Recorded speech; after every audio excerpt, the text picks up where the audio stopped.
Budget request. Speaking here today is the Undersecretary of Defense Comptroller, Chief Financial Officer, Honorable Jules J. Hurst III, and the Director of the Force Structure, Resource, and Assessment with the Joint Staff, Lieutenant General Stephen P. Whitney. They will provide opening remarks, and then we'll have time for questions. Attribution is on the record. When we get to the question and answer period, please, when you ask your question, please state your name and the outlet that you're with. Please limit your questions to one and one follow-up. I'll let you know when we're nearing the end with a 2-minute warning. Following this brief, the Navy, Air Force, and Army budget directors will hold their separate briefings sequentially here in the briefing room. With that, it's my pleasure to introduce to you Honorable Jay Hurst and Lieutenant General Stephen Whitney. Well, thanks for being here this morning. We'll go to the first slide. We're facing one of the most complex and dangerous threat environments in our nation's 250-year history. Our adversaries are rapidly advancing capabilities across every warfighting domain in the air, land, sea, space, and cyberspace, while years of underinvestment have strained our defense industrial base. To meet this moment, President Trump is submitting an FY27 National Defense Budget request of $1.5 trillion. This is a generational investment in the United States military, the arsenal of freedom. This 42% increase will supercharge our defense industrial base by expanding production of major weapon systems while strengthening supply chains and supporting tens of thousands of small and medium-sized businesses. It secures our homeland and military advantage through investments in the Golden Dome missile defense system, drone dominance, and space superiority, including nearly doubling the Space Force budget and tripling spending on drone and counter-drone capabilities. Finally, it ensures our military readiness by funding next-generation platforms like the F-47 and B-21, modernizing our nuclear deterrent, and delivering on commitments to our service members by putting forward the money to provide them with world-class housing and pay in line with the quality of their service. Next slide, please. Here's how that funding breaks down by service. The Department of the Army budget grows by 23.9%, the Department of the Navy by 24.3%, and the Department of the Air Force by 33.6%, while General Department of War funding increases by 22.6%. There is also a presidential priorities category in our budget, and that includes investments in Golden Dome, drone dominance, AI and data infrastructure, and critically, the defense industrial base. Next slide, please. The FY27 defense budget will be the largest investment in military capabilities in over a generation. 52% of this budget will go to buy and develop warfighting systems. That's munitions, planes, tanks, and ships. In recent years, less than $400 billion has simply gone towards procurement and research development, test, and evaluation funding. This budget allocates over $750 billion, nearly the size of the entire FY22 defense budget, just to capability development and procuring weapon systems. This budget represents the largest investment in drone warfare and space capabilities ever, the largest shipbuilding request since 1962, and one of the largest budget requests for the Air Force and the Army during peacetime in our nation's history. Like the Reagan-era buildup, this investment will drive job creation. By conservative estimates, it could generate over 800,000 American jobs, many in manufacturing and engineering. Next slide, please. Now, often when you have a defense budget, there's a balance between modernization and readiness. There's a tension there. But this budget does not have that tension. We are modernizing the force while making it more ready than ever. In building this budget, we reduced contract advisory services, unnecessary travel, duplicative programs, and we redirected that money towards maintenance, spare parts, flight hours, steaming hours, and training. We've also kept our civilian headcount relatively flat while doubling investment in facility sustainment, restoration, and modernization, ensuring service members work and live in safe and high-quality conditions. This budget request was specifically formulated to remediate all barracks and government-owned buildings and housing that is substandard. We will also make a significant investment remediating facilities across the department's inventory that do not meet our quality standards. Next slide, please. As we drastically increase the number of munitions and weapon systems we buy, The department needs to make investments to solidify America's industrial base. Large defense firms are critical to our national security, but they rely on tens of thousands of small and medium-sized businesses to provide the parts, components, and materials to larger firms. For example, the F-35 program alone has over 2,100 suppliers, and more than half of these are American small businesses. This budget invests over $100 billion to strengthen that ecosystem through Defense Production Act funds, the Office of Strategic Capital, and by increasing industrial base analysis and sustainment funding to unprecedented levels. This money will be used to provide low-interest credit, loan guarantees, and to make direct purchases to expand production capacity, ease supply chain bottlenecks, and unlock private sector investment. We're also expanding multi-year contracts, up to 7 years for critical munitions, to provide stability and incentivize long-term investment across the supply chain. By doing this, we remove all excuses from defense companies from investing capital to improve their production facilities and from investing in their workforces. This will also give the small and medium-sized businesses who supply larger firms with the surety they need to thrive and expand production. When the Department of War oscillates between buying large numbers and small numbers of a weapons system, large defense companies can tolerate that fluctuation. But the small and medium-sized defense suppliers who aid them cannot. In every instance where we know we're going to continue to buy a system over a prolonged period of time, we're going to request multi-year authorities from Congress. Additionally, initiatives like Business Operators for National Defense are bringing private sector expertise into the department to improve efficiency and execution. In this initiative, we've recruited former private sector executives, and we've set them to work across the department and with our defense contractors to change how we contract for goods and services, but also to change how we buy things and build things. This is all part of an effort to move the department from bureaucracy to a business mindset. Next slide, please. During the last administration, we had a recruiting crisis that required the Joint Force to reduce its end strength by 2.6%. This meant hollow units, it meant longer hours for our warfighters, more frequent deployments, and more stress on the force. In FY26, we reversed that decline by adding over 20,000 personnel. In FY27, we will grow the force again by an additional 44,000 service members. This growth will provide the manpower needed to employ new capabilities, and it will improve readiness and quality of life by ensuring units are properly staffed for the missions we task them with. Next slide, please. Now, following President Trump's inauguration, the Department of War and Department of Homeland Security quickly moved to secure our southern border. Monthly encounters along the border dropped from nearly 100,000 in December to fewer than 10,000 by the end of January. The FY27 budget allocates $2.3 billion to sustain operational control of the southern border and to defend our homeland. Illegal immigration is effectively ended along the U.S. border with Mexico, and this budget supports that new status quo. Next slide, please. We will also defend the homeland by continuing to build America's Golden Dome and next-generation missile shield. In FY26, we began building Golden Dome by focusing on creating the infrastructure to build situational awareness and sense threats. In FY27, we will expand that sensing network and invest in next-generation interceptors. This investment in the security of America and Americans is an absolute game changer, and it's peace through strength in action. Next slide. As we defend the homeland from advanced missile threats, we're also investing in the revolution in autonomous systems. Drone warfare is rapidly reshaping the modern battlefield, and this budget is the largest investment in drone warfare and counter-drone technology in U.S. history. We're requesting $53.6 billion for autonomy, drone platforms, and contested logistics, along with $21 billion for munitions, counter-drone technologies, and advanced systems like the Collaborative Combat Aircraft, the MQ-25. Manned-unmanned teaming is the future of combat, and this budget makes it a reality.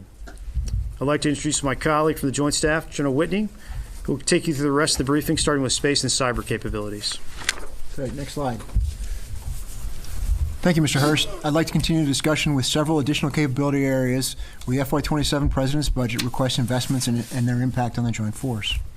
As mentioned, I'll start with two focal points for strategic competition in the 21st century technological dominance, space and cyber. This budget requests over $75 billion to ensure American space superiority. This includes 31 space launches, $13 billion to develop and field missile warning and tracking capabilities, 2 GPS satellites and their supporting infrastructure, $5.9 billion for satellite communication systems, $7.7 billion for airborne moving target indication capabilities, and a $3.1 billion investment in our next-generation space data network. In the cyber domain, the FY27 budget requests over $20 billion for capabilities to defend federal systems, critical infrastructures, and supply chains across all domains, denying adversary freedom of maneuver in and through cyberspace while forging a cyber force capable of delivering greater lethality. This budget request is committed to securing America's vital national security and economic interests in, from, and to space, while prioritizing cyber capabilities as a crucial component of national defense. Next slide, please. Turning to the nuclear enterprise, America's nuclear capabilities are the bedrock upon which all other elements of our defense strategy rest. Our current nuclear enterprise remains safe, secure, credible, and ready. This budget request continues a generational modernization effort across all three legs of the triad to ensure the continued effectiveness of our nuclear deterrent. This includes, as shown on the slide, $16.2 billion for the Columbia-class submarine program, which includes funding one new hull in its entirety, completing the incremental funding for the hull started in FY26, and providing advanced procurement funds for 8 additional hulls, along with investments in the B-21 bomber, the Sentinel ICBM program, and the Long-Range Standoff Weapon, or LRSO. In addition to these investments in our nuclear deterrence weapons and platforms, the request also includes $20.2 billion of investments in nuclear command, control, and communications, or NC3 architecture, ensuring timely strategic missile warning reporting and strengthening presidential decision-making and command of our nuclear forces. Next slide, please. In the maritime domain, this budget requests a consistent, strong demand signal to industry to expand production. It includes over $65 billion for 18 battle force ships and 16 support ships as part of the Golden Fleet Initiative and our continued commitment to maritime dominance. It also requests $427 million for 3 medium unmanned surface vehicles, along with the testing and development of their associated payload systems. It also includes an $8.7 billion investment in the maritime industrial base and shipyard infrastructure. These investments span 7 Tier 1 private shipyards, 4 public shipyards, multiple Tier 2 private shipyards, and includes funds to study a 5th public shipyard. The maritime industrial base investments can be broken down further through a different perspective shown on the right of the slide, in areas of the submarine industrial base, or SSIB, the Shipyard Infrastructure Optimization Program, or SIOP, the broader Shipbuilding Industrial Base, or SIB, and the Nuclear Enterprise. Altogether, this budget request demonstrates a strong, sustained investment in our shipbuilding industry, allowing the Navy to build, maintain, and modernize a dominant, ready fleet. Next slide, please. Shifting to land power. The Department is committed to the modernization of our ground forces to ensure our ability to dominate against our evolving threats. This request includes approximately $65 billion split between the elements of the Army and the Marine Corps to procure new assets, focusing on missiles, armored vehicles, and helicopters. Honorable Hurst mentioned the investment in munitions earlier in the presentation. One piece of this investment is $31.8 billion for critical land-based missiles, with an increased procurement in FY26 of the Patriot, the Terminal High Altitude Area Defense, or THAAD program, precision strike missiles, and mid-range capability weapons. Those increases from FY26 to this request are displayed on the right of the slide.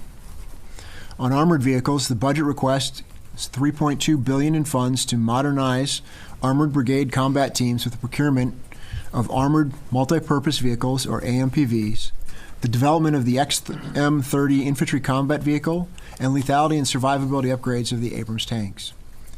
The budget also requests $2.2 billion in funding for advanced next-generation tilt rotorcraft in the MV-75, also known as the Cheyenne II, specifically seeking efforts in prototyping, testing, and production planning. These target investments allow for modernization across both the Army and the Marine Corps. Next slide. Switching to air power.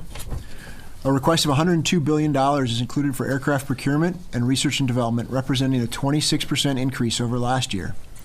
It also maximizes readiness and aircraft availability by increasing sustainment and spares fundings across most platforms, producing the capabilities our warfighters need to fight and win. Some key highlights include, as shown on the slide, ramping up the procurement of the F-35 fighter aircraft to 85 for the United States, expanding the F-15EX fighter production to 24, continuing the development of sixth-generation fighter systems like the F-47 and the F/A-XX, and increasing the procurement rate of the KC-46 across the FIDUP while also providing critical funding for modification, spares, and reliability improvements to increase the aircraft's availability. This request in expanded capacity should serve to maximize readiness, bolstering our ability to achieve air superiority in a conflict. Next slide. Shifting from capability development to ensuring we have a ready force. Honorable Hurst mentioned this budget makes a focused, deliberate investment to ensure our joint force can respond to any strategic challenge. Up nearly 20% from FY26, this budget request includes over $190 billion for core readiness and enablers. These investments cover a broad variety of joint force activities. A few examples are aviation training and flying hours, large-scale force exercises, steaming hours, equipment and maintenance readiness, including spare parts. These investments will stand at the foundation of a credible, capable, and rapid integrated response, consequently deferring our adversaries while sustaining effective operations over time. This deliberate, focused effort to improve the joint force. Operational effects over time requires robust logistics and continuous adaptation. It's okay, we love you, Tim. Gemini says you're right. Gemini says I'm right. Excellent. I got something right today. That's a great statement. Thanks, Tony. Again, this is a deliberate and focused effort to improve the joint force down to the individual service member. Speaking of service members, on the next slide, I'd like to talk a little bit about the pay raise that this budget request includes. This budget request includes a pay raise weighted towards our greatest military advantage, our professional enlisted corps. Specifically, this request includes a 7% increase for military personnel in the grades of E5 and below, a 6% increase for personnel in the grades of E6 to O3, and a 5% increase for members in the grade of O4 and above. With this funding request, we directly invest in our people, recognizing and respecting our warfighters, their families, and the daily sacrifices they both make for our nation. Next slide. Let me move on to another critical topic for our warfighters' readiness, healthcare. The military health system provides services to approximately 9.5 million beneficiaries, uniformed service members, military retirees, and their families. This budget proposes a structural change in how the department holds its healthcare funding, replacing the Defense Health Program with two distinct accounts. The first is Combat, Operational, and Medical Readiness, or COMP.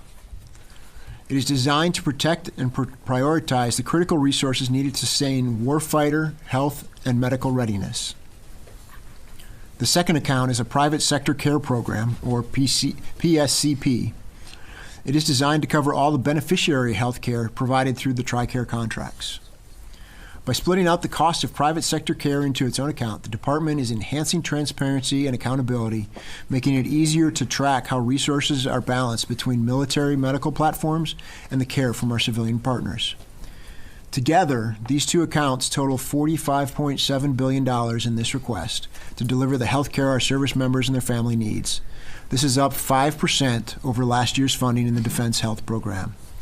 These changes are designed to ensure the department can deliver the needed medical readiness, a key component of a ready joint force, and effectively and efficiently caring for their families. Next slide. Similarly, this budget request supports our joint force by investing in our facilities. Honorable Hurst mentioned we're addressing the poor and failing structures in our facilities and bases. This is part of a requested $57 billion investment in facilities sustainment, restoration, and modernization. A major portion of this commitment, as was mentioned earlier, is ensuring our service members have clean, comfortable, and safe housing.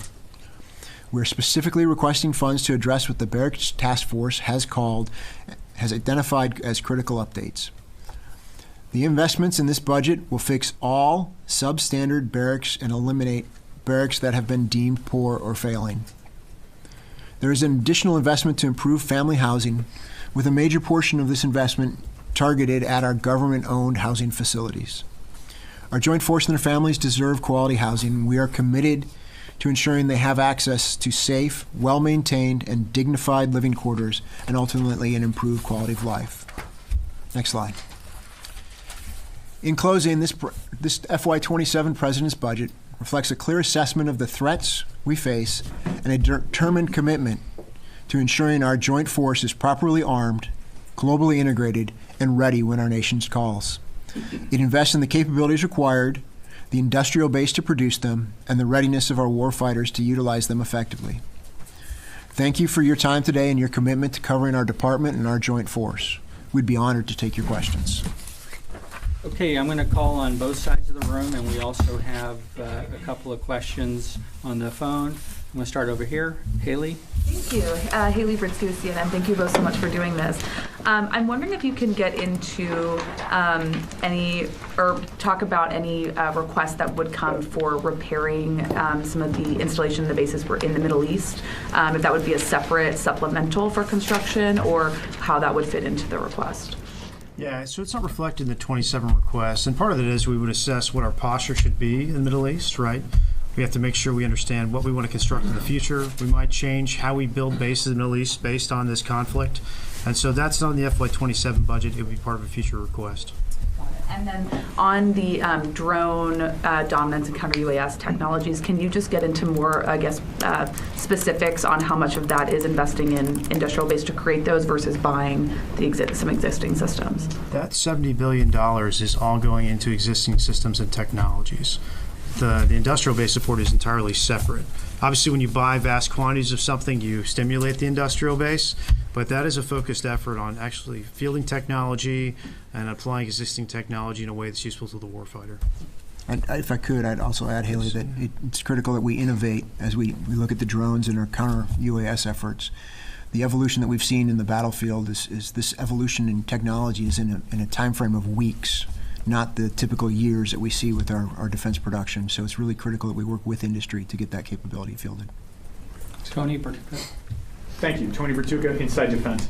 So the budget for discretionary is $1.15 trillion, with another $350 billion requested in mandatory spending. Obviously, that needs the 100% buy-in of Congress, and that's their challenge across the river. But my question is, if you do not get that mandatory spending, is the discretionary amount sufficient to carry out the national defense strategy if Congress can't get to that reconciliation bill? We wouldn't ask for the money if we didn't want it. So we'll go back to the White House and we'll work with Congress to come up with a new strategy if the White House and Congress decide reconciliation is not the right vehicle.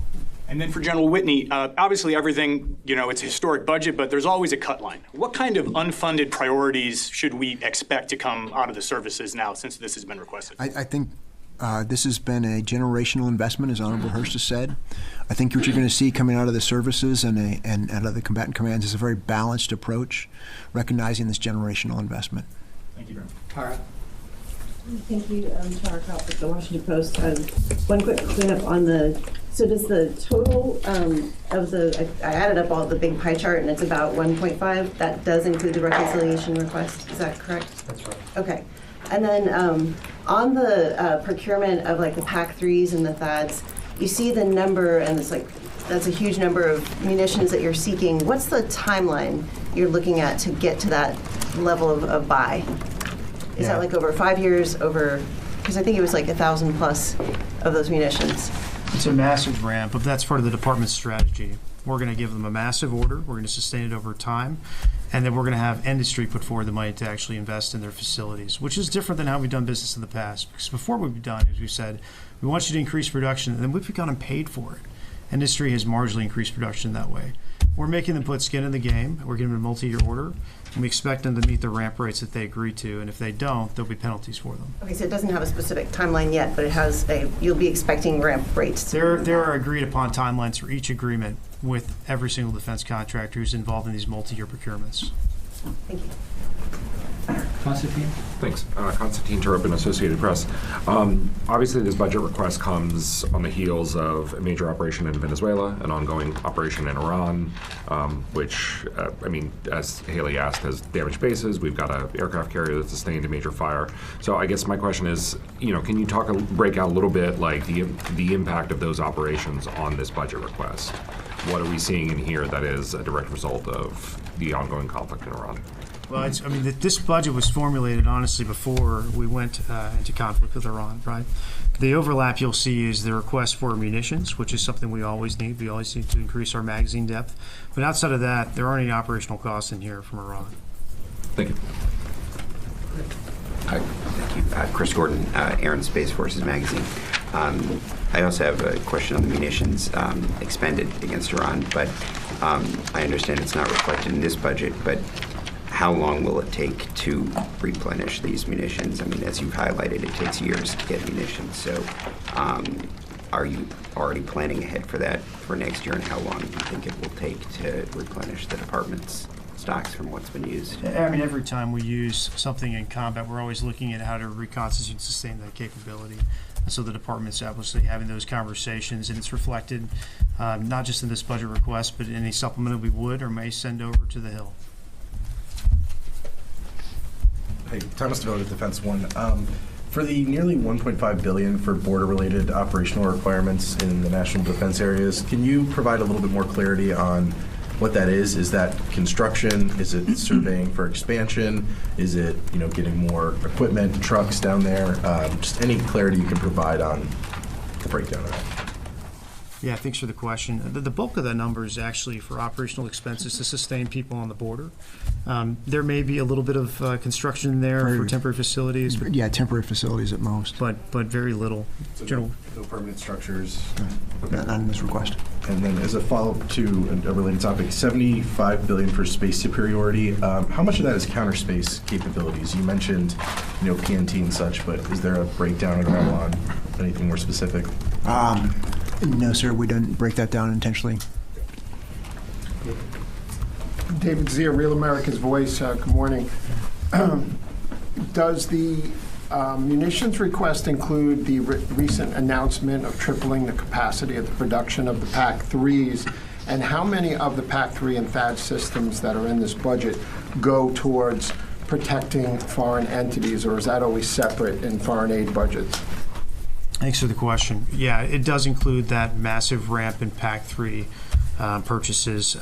So for the budget, we don't decide where munitions go, right? That's a decisions made inside the Pentagon in consultation with the White House. So right now we're focused on how many we're going to buy, and those will be decisions about operations to be made later. So if I could, sir, just to clarify a little bit, we don't choose where we're going to employ them ahead of time, right? They are for the U.S. stocks. They are for our capabilities. Right. Foreign purchases are handled through a foreign military sales effort. Hi, Ashley Murphy with Breaking Defense. I wanted to follow back up on the reconciliation plan. It's $350 billion, but a lot of high priority things in there, whether it's Golden Dome, munitions, the Defense Autonomous Warfare Group. What risk are you assuming by placing some of these top priorities within the reconciliation? Yeah, thanks for the question. I would say it like this. We put a lot of high priority things in there for a variety of reasons. If we use mandatory spending, number one, we have some more flexibility on when we obligate those funds.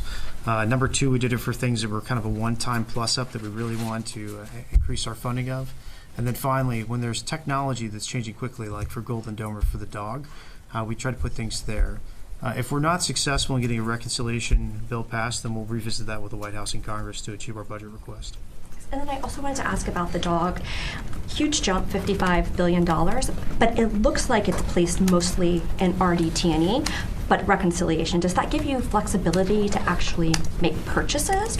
Or is this all going to be research and development? Is it spread among the services? Could you just sort of walk us through some of this? I think of the dog as a pathfinder. They're out there finding the best technology for us and working on integration. They're with these companies live right now, testing different systems and orchestration tools for autonomy. and they're giving him live feedback. So it's a very agile process. And a lot of the programs themselves will be executed through the services. General Whitney, you might have? I would say the question about research and development funding makes perfect sense in my mind, because you're talking about innovation in terms of weeks and the ability to spin and develop new capabilities. That's really what we are. It's not that you're buying one set baseline and you're going to procure it forever. It's an incremental capability, which is, if you look at the federal regulations, it tells you that's research and development type money. Just, sorry, one clarification. Since it is reconciliation, could you use some of that for procurement, or it's just $55 billion? You can buy items with research and development, but you just typically don't buy a large lot of things, of one particular thing. Hi, thanks for doing this. I actually have 3 unrelated questions.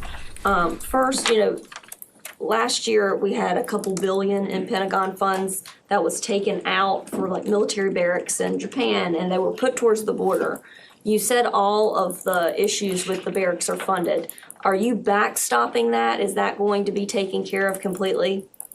So what we did is we have a list of barracks that are in poor and failing condition. We created a building condition index. And I think if you're below 80 on that index, you're considered poor or failing. So we went through and calculated how much money we'd have to invest to remediate every single barracks that's in that condition. And that's what we say when we're going to remediate all the barracks that are poor or substandard. So the assumption is that they were all on that list. If they were on the list, then we're going to remediate them. Okay.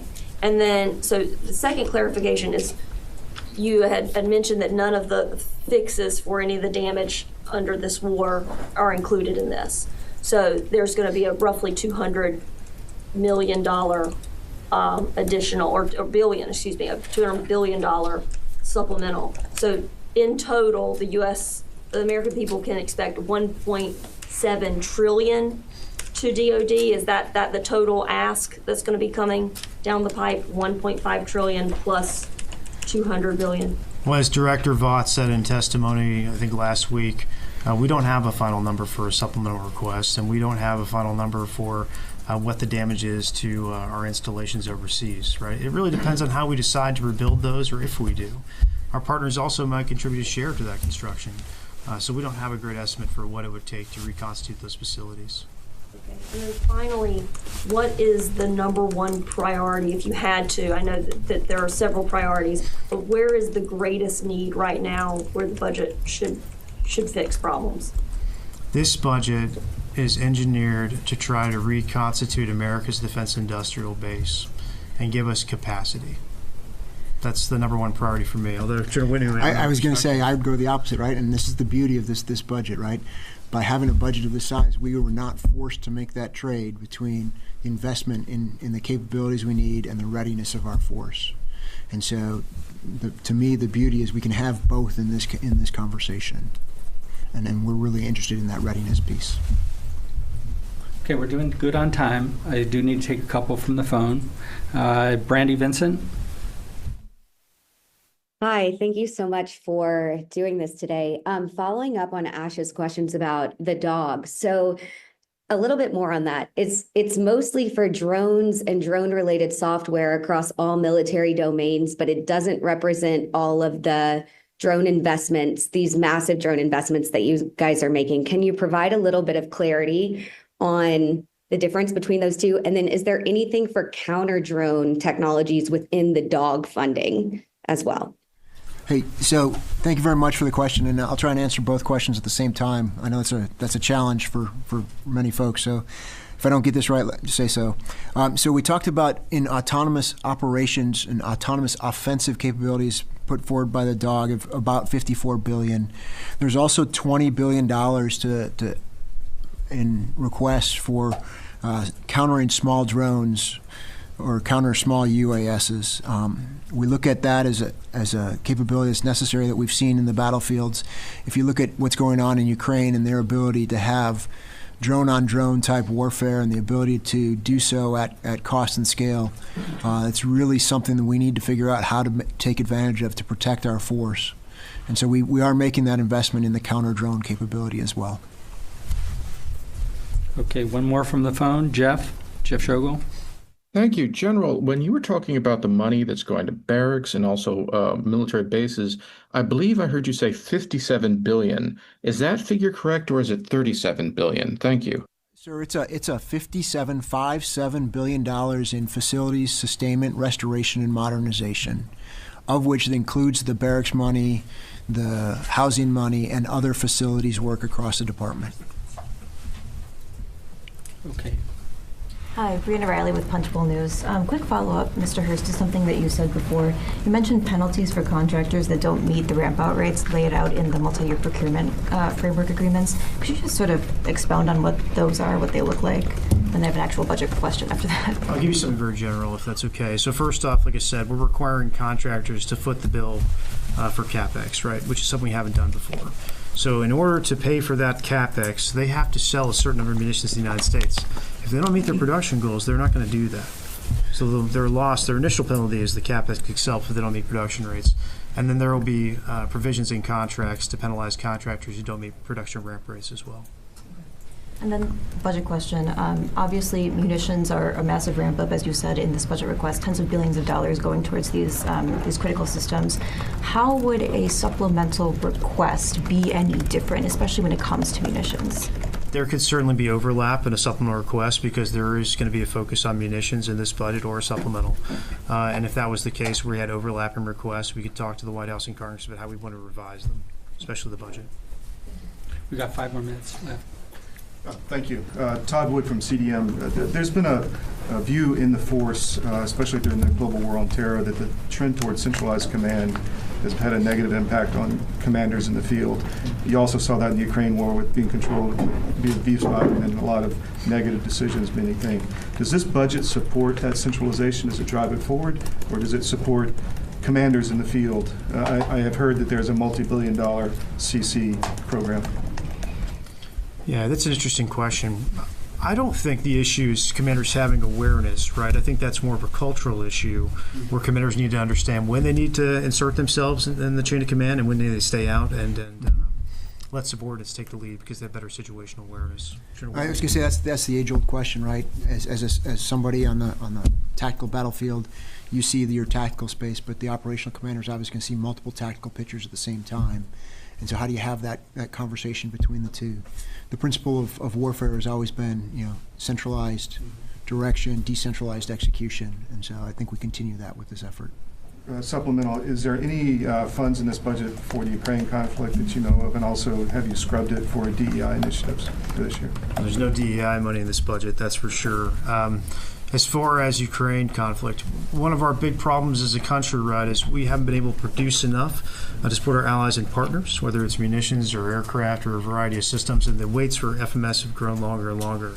So in a way, this budget is engineered again to produce more, which gives the Commander-in-Chief and Congress more flexibility in how we aid our allies and partners. Thank you. Doing good on time. Hi, Marcus Weisgerber with the Wall Street Journal. As you mentioned, the budget's 1.5, 750 billion is procurement and R&D. Right. Given the reductions in the federal workforce, how confident are you that you'll be able to execute this in a timely manner? So one of the major challenges of this budget is to be able to obligate dollars in a timely manner because it's such a large increase. But we haven't been taking away workforce from areas that are involved in critical efforts like the DOG or space acquisition, which is where a lot of this money goes. And so I think most of our workforce cuts have been in things that will not be these people will not be directly obligating funds. People left the workforce. As a quick follow-up, the current reconciliation, I believe 98% of that is going to be spent over a year. What's your thinking on the 350 over the timeline that you're going to actually spend it? It'll depend. So for some things, let's go to Office of Strategic Capital, right? They're getting $20 billion in this budget. If they have a ton of good initiatives that they want to fund and offer loan guarantees or loans for in that first year, they may try to use all the money. If they don't have a lot of good opportunities, they may delay obligating those funds into future fiscal years. And that's part of what we were doing when we engineered the reconciliation part of this budget. We were looking at things where we may need that flexibility based on opportunities. We have time for 2 more questions. Thank you, Shohei. Thank you with Kyoto News. Thank you for holding this briefing. And I'd like to ask about deterrence in the Indo-Pacific region, especially the Pacific Deterrence Initiative, or PDI. What is the total funding level for PDI? And how does that compare with fiscal year 2026 in terms of increase or decrease? Yeah, I mean, I would guess that the amount of funding in this budget that's relevant to the Indo-Pacific is drastically increased. I don't have a number of what would directly fall under PDI at this time. I don't have a number for you either, sir. I know that Admiral Paparo is satisfied that we have addressed his concerns as a part of this budget. Thank you. Yes. Yes, Michael Casey with O'Keefe Media Group. Thank you. Good morning. Do you know if there's anything in the budget for an internal anti-espionage training for Department of War, Pentagon, and Department of Army employees? We have a curriculum and coursework around that already that people take on an annual basis. I think we call it insider threat training in the department. Yeah. I would assume it's just continuous. Has that changed at all in the Trump administration compared to previous administrations? I don't have any information to provide to you, sir. Sorry. Tony, just Tony Capaccio with Bloomberg. You're going to be asked this repeatedly because you can't pass an audit. There's no modified audit opinion. Why should the Pentagon be trusted with the obligation and tracking of this multi-billion-dollar generational investment? And then for General, an easier one for you. On the F-35, you're ramping from 47 to 85. This plane's had miserable to substandard MC rate, mission capable and full mission capable rates. What dollars are allocated in this budget to help beef up those mission capable rates while you keep buying the airplane? I appreciate the question. I know I do actually, because we're making progress in the audit. I expect the Navy to get a working capital fund opinion in 26. I think they're going to get their general fund opinion in 27. I think the Department of War will get a working capital fund, a consolidated one, in 27. And I think we have a real shot at getting an opinion by 28 for the general fund. We've changed our approach. We're taking a more centralized approach. We're applying new technology to help us reconcile data, right? Generative AI is a game changer for that. Marine Corps passed their audit through brute force. They get a lot of people to look at Excel sheets and reconcile data. We can do that with technology now. And so it's really changing how we approach the audit and our likelihood of achieving one within this administration. Is there a correlation, though, between not having a modified audit opinions and the ability to track the obligations and the expenditure, the efficient expenditure of those? Tracking obligations has never been an issue for us passing an audit. It's more like this, right? We buy a nuclear missile in the 1970s, and then we have to account for the present day value, which includes every single repair or modification we made to that missile over 50 plus years. That's the kind of stuff that makes it hard for the department to get an audit. It's not tracking our funding in the year of execution. Okay. I really should have gone first and let you finish with the audit question. Hey, Tony, thanks. On the F-35, you asked about the increasing the U.S. production ramp rate. What that is that's increasing the production, or the portion of the U.S. buy at Lockheed Martin. We know what Lockheed's current max production capability is, and we're just taking a larger chunk of that for the U.S. capabilities. This budget also funds the Block 4 upgrades and modifications, as well as investments in making sure we've got the supply chain necessary. I don't have a specific breakout of funds for you. We can get that for you afterwards, if you don't mind. But it is an investment that we are worried about, and we are very concerned about making sure that the F-35 is the most capable airframe out there. And if spare parts, are there billion-dollar increases in spare parts? There's a significant increase in spare parts across the entire department. Particularly in the F-35, though. We think that's been underfunded in the past as a part of the budget. We're increasing F-35 spare parts funding. To get at the MC rate issue. We're going to move the MC rate up. One last reconciliation cleanup question. Is there a chart that shows all of the priorities that are funded by reconciliation versus funded by the base? Can we get that, or is that part of the slides that we just didn't? We're going to have a justification book that lays out exactly what's in reconciliation to make it easy for everybody. And it's also broken out in our dash ones that are on the comptroller website. In general terms, could you just give the broad categories that are in the reconciliation versus overall? Yeah, defense industrial base funding, right? That's a huge chunk of it. There's a large chunk for munitions. There's a large chunk for AI and data infrastructure. And a lot of the FSRM, which is geared towards remediating failing poor condition barracks, is in there as well. Does those seem, I mean, at least some of them seem like kind of critical priorities, especially like the munitions stuff. But there's also a lot of question about whether that's actually going to get through Congress. What's the alternative plan if you meet resistance there? Well, first off, we're going to do a good job explaining why we need this to Congress and the authorities. And last year, they gave us the multi-year authorities for 8 critical munitions, right? We expect to ask again for the rest of those and receive them. And we continue to have dialogues with our congressional partners about the necessity of this and our approach. Do you have the figures for the Golden Dome? Oh, can you read them off to us from your charts? I don't have it on my chart right here. Can you get those? Because that's pretty significant. And we had the 1 year, but it'd be useful to get it for the public to know over the next 5 years, year by year, Golden Dome expenditures. I believe General Gutline's put out the total cost of the program to the public, but that's not just the fit-up. That goes out to 2035. Correct. I'm asking for the fit-up figures. Yeah, we can look at getting you that answer. Thank you. Okay, we're going to have to end it there. Thank you very much. I realize there are some of you that still have questions. Please send me your questions. I'll make sure that those get turned in. Just a quick mention about materials. I mentioned at the beginning of the brief that these slides will be available on the Comptroller website by the end of the day. And then the J-books, as they become available, will also be on the Comptroller website. Okay? That's all we have time for today. Please stand by for the Navy's brief, which will be followed by the Air Force budget brief. And then at 1400, the Army will brief. Thank you very much, sir, both of you. Thank you very much. Appreciate it. Thank you. Bob. That was live. Yeah, it's live. Okay.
What are you doing to make sure the Guard and Reserve is best posture